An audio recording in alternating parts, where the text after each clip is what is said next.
A prompt for a scholarship recently asked me to do a 6-minute video lecture. This lecture should reflect a field within STEM that I feel is important or that I am passionate about. Rather than talking about the behaviors of Holocentrus rufus, the long-spined squirrelfish, for 6 long minutes, I began to ponder an idea that has guided my actions for quite some time.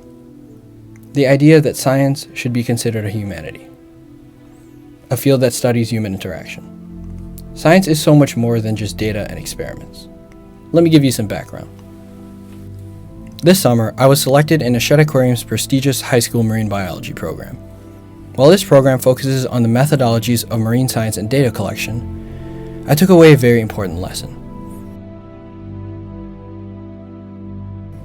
During our training, the HSMB team was asked to fill out a survey that would group us into simulated stakeholder positions for a mock town hall meeting about a Bahamian conservation situation.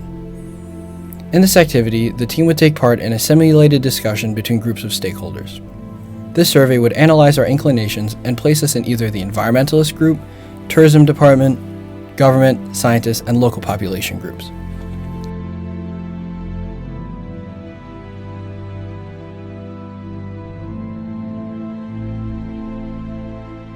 When taking the survey, I knew that my beliefs would land me in the scientist group.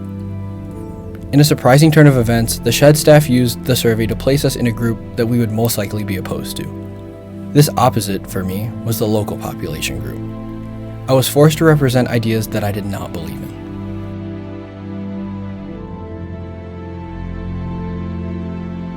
The scientific community often labels locals as greedy in the depletion of the environment. After much research, I adopted the position of the evil local, the poachers, the fishermen, the ones killing Earth. During the discussion, I felt voiceless as a local and made to feel incompetent by the scientific community. I began to get heated when arguing for the rights of the role I had adopted. How could these foreigners tell us locals how to live our lives?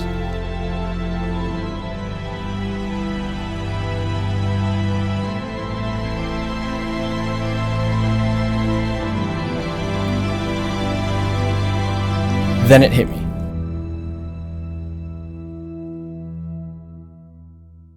As I stood in front of this mock town hall, I realized that I was no longer playing a role. I drew from the experiences I had as a child in the Philippines. A wave of guilt overcame me as I realized that the evil locals that I had looked down on as a scientifically inclined young man were closer to my roots than I could have ever imagined. I had always despised the dynamite fishermen of my town for ruining some of the most biodiverse reefs in the world. Reefs that I never saw, that no one will ever see again. And the bitterness that had consumed my heart, the same bitterness that drives me in my pursuit for a career in conservation every single day, that bitterness melted away.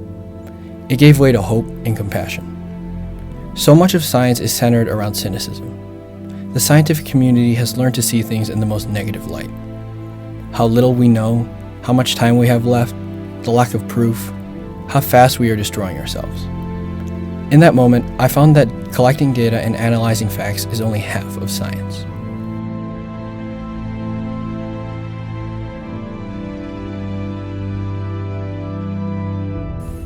Science is about so much more. Science is about reaching hearts and minds, to keep an open mind even when the case is closed. The scientific community must begin to look at their field as a humanity. We cannot blindly assign blame, fear, and doubt on people like those locals. Science is about walking in their shoes.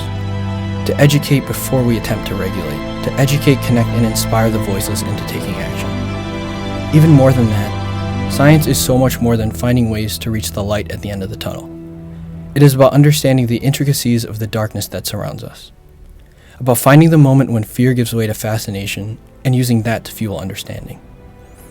The scientific community must take a step back and realize what we have accomplished. While we focus on specific laws, regulations, and restrictions, or how technology, medicine, and ultimately our own knowledge will be our downfall. This is the arrogance, the selfishness, the narrow-mindedness of science. No. Science is about the bootprints that man has left on the moon.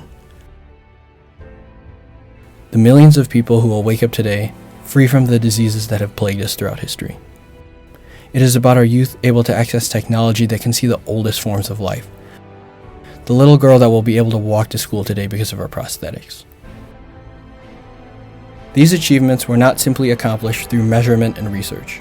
Behind every lab report, every journal, was a team of passionate, dedicated, and curious human beings striving to make their mark on the world. Science is about using what we know, what we have done to give us the strength to conquer the unknown. At its core, science is about interaction. It is anger, sadness, joy, fear, love, and hope. Science is about acknowledging those that came before us, the ones that taught us all we know. Sir Isaac Newton said it best: "If I have seen further than others, it is by standing upon the shoulders of giants." Let me finish with some advice I gave my team before our research project proposals. To my fellow scientists, never stop being curious.